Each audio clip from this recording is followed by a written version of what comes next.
So far, we've seen really good methods in client-side attacks.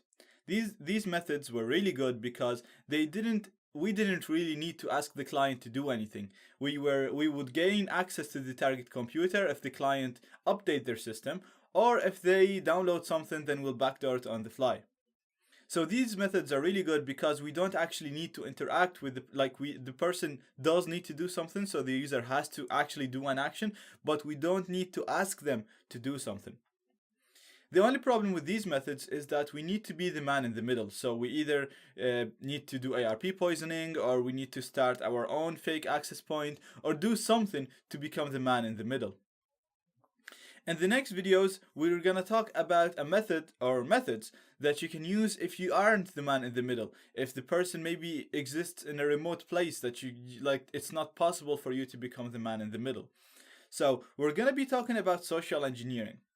And social engineering is really big, and there's so many attacks that you can do because it all depends. Sometimes you don't even need any technical information to do that kind of attacks. So it all depends on your target and how you're gonna build a strategy to attack that target and maybe get some passwords or gain access to a certain computer system.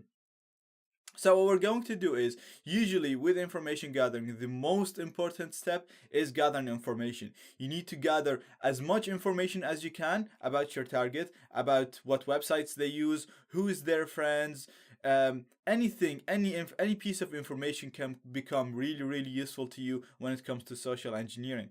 So we're gonna look at how to gather information about a specific person first. So all we're gonna have is just a name or a Facebook account, and we'll see what information we can gather based on that name.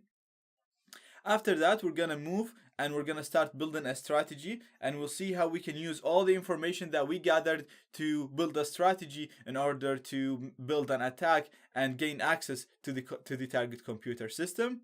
And at the end, we're actually going to use some technical stuff to create our backdoor. We're going to make a backdoor that's acceptable by the target user that they'll probably use. And we'll also see how we can pretend to be one of their friends and get the target person to run the backdoor. So we're actually going to be asking them to run a specific file instead of the methods that we've seen so far, where the user voluntarily goes and updates their system or downloads a certain executable.